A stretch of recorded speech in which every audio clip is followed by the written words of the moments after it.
Sometimes, failure doesn't come from weakness.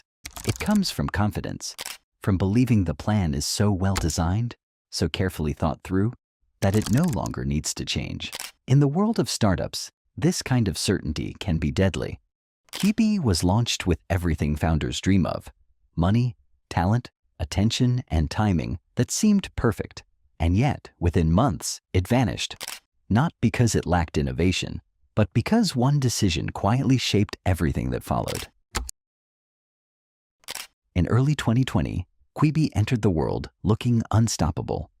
Backed by billions of dollars and led by executives who had already shaped modern entertainment, it felt less like a startup and more like an institution being born. Hollywood stars signed on. Media headlines followed. Expectations were sky high. Quibi wasn't fighting for relevance. It was assumed. From the outside, success looked inevitable, but inevitability can hide blind spots. Quibi was created around a powerful insight. People's lives were accelerating, attention was shrinking, time felt fragmented.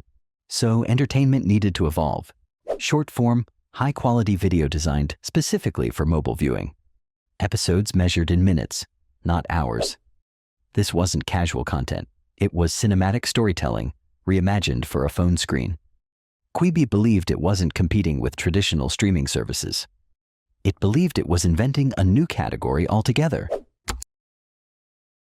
From the very beginning, Quibi made a bold and defining choice. The platform would be mobile only, no television apps, no laptops, no casting to larger screens. This wasn't a technical limitation. It was a belief. Phones were the future, and commitment meant focus. But in drawing such a firm boundary, Quibi also made a quiet assumption: that it knew how people should consume content rather than how they actually wanted to. Then the world changed. Almost overnight, people were no longer commuting. They weren't watching content in short bursts between destinations. They were home, sitting on couches, surrounded by large screens. What Quibi saw as clarity, users experienced as restriction. Watching premium content on a small phone screen felt limiting, frustrating.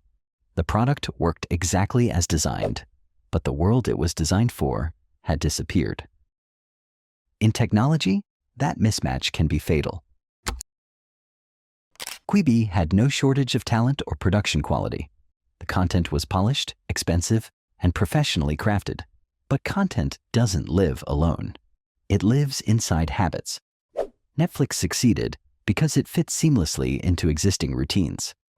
YouTube thrived because it met users where they already were. Quibi asked users to change behavior, to adopt a new habit for a product that felt constrained and unfamiliar. Even great content couldn't overcome friction built into the experience itself. Quibi moved fast, but it didn't listen fast enough. Feedback arrived early and clearly. Users wanted flexibility. They wanted choice. They wanted to watch on their own terms. But Quibi's identity was tied to its original vision.